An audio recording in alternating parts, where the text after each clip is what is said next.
Bonjour à tous, voici la correction de l'activité numéro 3 sur le sommeil. Alors, j'ai décidé de modifier légèrement le format des vidéos et je vais essentiellement me concentrer sur l'analyse des documents et leur mise en relation pour que vous compreniez leur sens et les liens qu'on peut faire entre les différentes informations. Pour le texte, vous pourrez le retrouver dans le diaporama que je vous transmettrai. Alors, dans ce document 1, on a réalisé une expérience auprès d'adolescents afin d'étudier l'impact du sommeil sur la mémorisation. On a ici deux groupes. Un premier groupe, ici, à qui on a fait apprendre des associations de mots, qui a été ensuite suivi d'une phase d'éveil.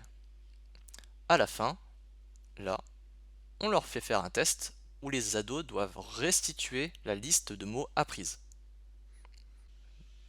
Dans le deuxième groupe, ils apprennent la même liste de mots, ici, sauf qu'ils ont ensuite une phase d'éveil, et à la fin de cette phase, on leur fait faire le test de restitution.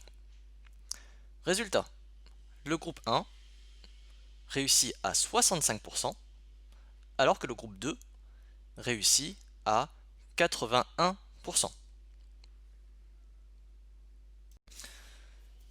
Ce résultat, on peut l'interpréter de deux façons différentes.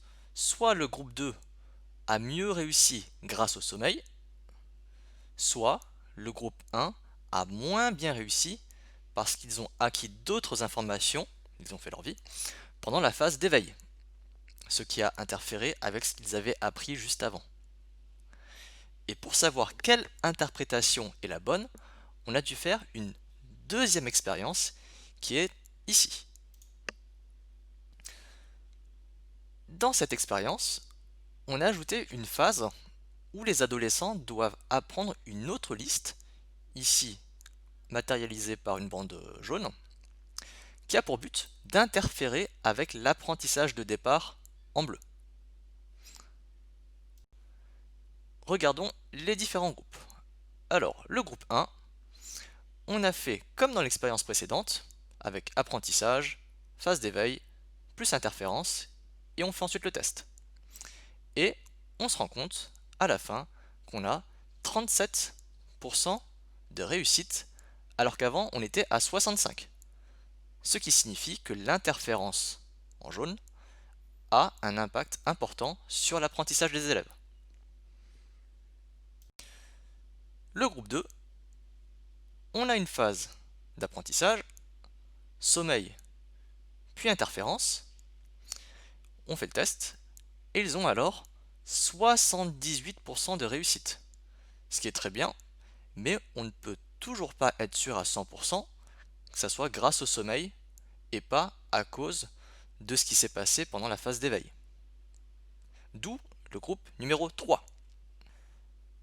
Dans ce groupe numéro 3, ici, les ados ont une phase d'apprentissage, suivie d'une phase de sommeil, suivie d'une phase d'éveil, une interférence, puis le test.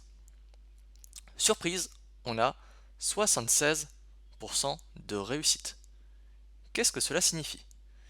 Si on compare les groupes 2 et 3, on a très peu de différence. 78%, 76%. Ce qui signifie que la différence entre ces deux groupes, c'est-à-dire la phase d'éveil ici, elle n'a eu que peu d'influence sur la mémorisation. Conclusion, ce qu'on peut dire, c'est que c'est le sommeil qui est le facteur important dans la mémorisation. Alors c'est vrai que c'était un peu compliqué à faire seul, faut pas s'inquiéter, si vous n'y êtes pas arrivé, c'est normal. Voilà. Vous avez ici la réponse rédigée qui est affichée et on va passer au document 2. Un peu plus facile maintenant, le document 2 vous présente le cas d'un patient à qui on a enlevé une structure cérébrale qui est l'hippocampe, qui est ici et ici. Et l'hippocampe a été retiré.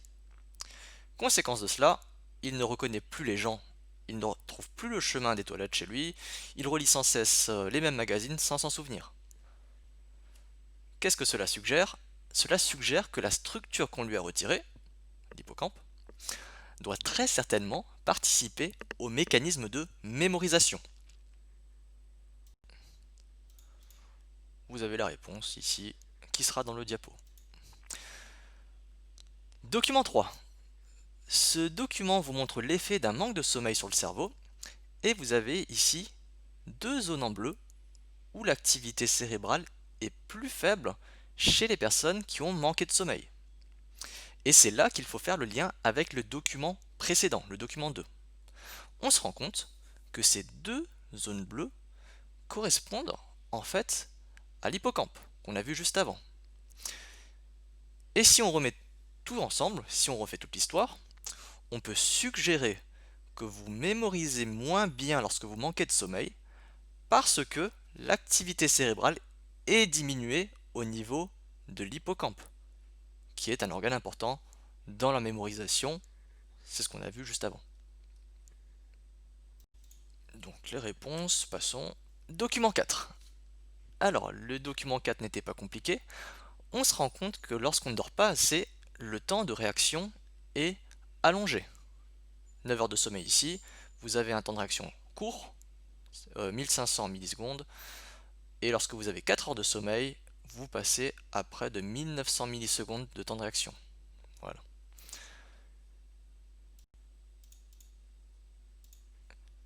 Le document 5 présentait les effets immédiats d'un manque de sommeil et les effets à long terme d'un manque de sommeil. Et on se rend compte qu'un manque de sommeil continu peut mener à des problèmes de santé assez importants, obésité, cancer, maladie cardiaque, etc. Enfin, les documents 6 et 7 permettaient de mettre en avant les choses à faire ou ne pas faire pour avoir un bon sommeil. Bilan. Ce que vous devez retenir, c'est qu'un sommeil insuffisant ou de mauvaise qualité a des conséquences sur le système nerveux. Vous mémorisez moins bien, vous avez une baisse de l'attention, une augmentation des temps de réaction, changement de comportement, etc. Vous devez également comprendre que le manque de sommeil prolongé, continu, qui se répète, favorise l'apparition de certaines maladies.